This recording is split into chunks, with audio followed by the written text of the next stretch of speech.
ناظرین کرام، آج کی ویڈیو کا موضوع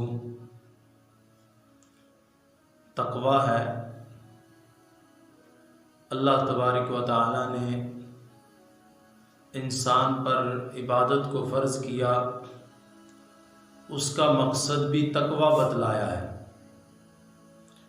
روزے فرض کیے، ان کا مقصد بھی تقوی بتلایا ہے۔ اب تقوی کسے کہتے ہیں؟ تقوی کا معنی ہے بچنا۔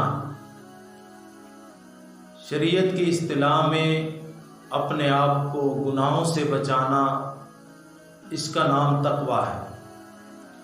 ایک اللہ والے فرماتے ہیں تقوی کہتے ہیں ظاہر میں اتباع سنت ہو اور باطن میں حسن نیت ہو۔ ایک صحابی نے دوسرے صحابی سے پوچھا تقوی کسے کہتے ہیں؟ انہوں نے فرمایا کبھی آپ ایسے راستے سے گزرے ہو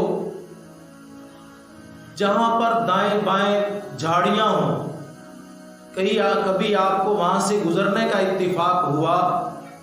انہوں نے کہا ہاں۔ فرمایا کہ اس راستے سے کیسے گزرتے ہو؟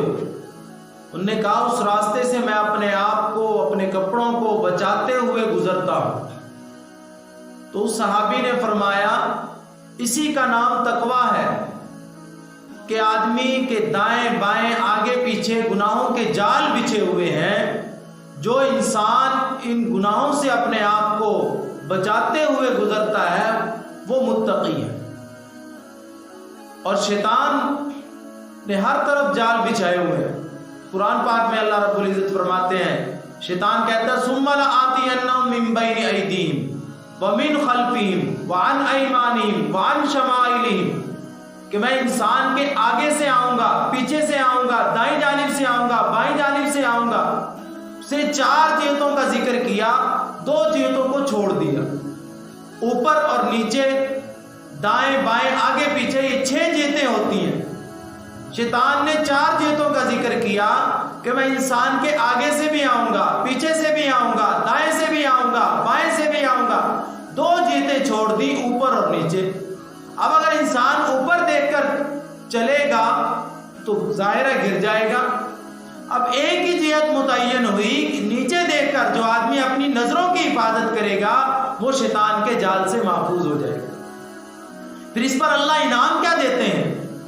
قرآن پاک میں اللہ نے فرمایا یا ایھا الناس انا خلقناکم من ذکر و انثی وجعلناکم شعوبا، اے ساری دنیا بھر کے انسانوں، ہم نے تم کو ایک مرد اور ایک عورت سے پیدا کیا ہے، پھر ہم نے تمہیں پیدا کرنے کے بعد تمہارے گروہ بنا دیے، قبیلے بنا دیے۔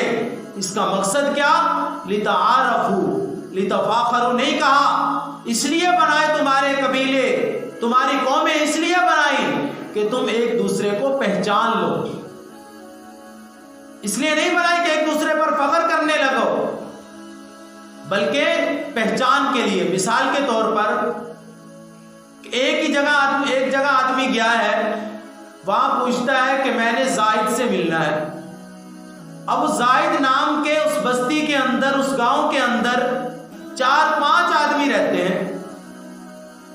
آپ کسی سے پوچھو کہ میں نے زائد سے ملنا ہے، وہ آپ سے پوچھے گا بھائی زائد نام کے تو کئی آدمی رہتے ہیں، آپ نے کس سے ملنا ہے؟ آپ جب تک بتاؤ گے نہیں کہ فلاں قبیلے سے، فلاں برادری کا، رائی برادری کا ہے یا راجپوت برادری کا ہے، اس سے میں نے ملنا ہے، اس وقت تک آپ کو پہچان نہیں ہوگی۔ کوئی آپ کو متعین نہیں کہے گا کہ فلاں زائد ہے جس سے آپ نے ملنا ہے۔ ہاں آپ تھوڑی سی اس کا قبیلہ بتلا دو گے، اس کی زبان بتلا دو گے، فوراً آپ کو وہ بتلا دے گا کہ فلاں اس کا گھر ہے۔ تو پھر اللہ رب العزت نے قبیلے بنائے اس لیے کہ ایک دوسرے کی پہچان ہو، فخر کے لیے نہیں بنائے۔ آگے اللہ رب العزت فرماتے ہیں ان اکرمکم عند اللہ اتقاکم، میں نے تمام انسانوں کو ایک مرد اور ایک عورت سے پیدا کیا ہے، پھر قبیلے بنا دیے، قومیں بنا دی۔ اب کون سا قبیلہ میرے ہاں عزت والا ہے، کون سا قبیلہ میرے ہاں اشرف ہے، اعلیٰ ہے، اعلیٰ مقام والا ہے؟ اللہ رب العزت العزت فرماتے ہیں جس کے پاس تقوی کی دولت ہوگی، چاہے وہ جس قوم سے ہو، جس برادری سے ہو، جس قبیلے سے ہو، وہ میرے ہاں بڑا متقی، وہ میرے ہاں بڑی عزت والا ہے۔ یعنی جس کے پاس تقوی کی دولت ہوگی اس کا اللہ کے ہاں بڑا مقام ہوگا۔ اس لیے میرے عزیز بھائیوں، ہم اپنے اندر تقوی پیدا کریں، ظاہر میں اتباع سنت ہو اور باطن میں حسن نیت ہو، جو بھی ہم نیک عمل کریں اس میں خالص اللہ کی رضا مقصود ہو، اور یہی مقصد اللہ نے دوسری آیت میں عبادت کا بتلایا ہے، یا ایھا الناس اعبدوا ربکم الذی خلقکم والذین من قبلکم لعلکم تتقون۔ اے لوگو، تم اپنے رب کی عبادت کرو جس نے تمہیں پیدا کیا اور تم سے پہلے جو تم سے پہلے لوگ گزرے ہیں، والذین من قبلکم لعلکم تتقون، ان کو بھی یہی حکم تھا۔ اللہ کی عبادت کا مقصد ایک ہی ہے، لعلکم تتقون، کہ تاکہ تمہارے اندر تقوی آ جائے۔ اور ادھر اللہ نے دوسری جگہ پر روزوں کے متعلق فرمایا، یا ایھا الذین آمنوا کتب علیکم الصیام کما کتب علی الذین من قبلکم لعلکم تتقون۔ اے ایمان والو، تم پر روزے فرض کیے گئے جیسا کہ تم سے پہلے لوگوں پر فرض کیے گئے تھے۔ اس میں بھی یہی بتلایا، لعلکم تتقون، اس کا مقصد ہے تمہارے اندر تقوی پیدا ہو۔ امید ہے آپ کو ہماری یہ ویڈیو پسند آئی ہوگی۔ جزاک اللہ۔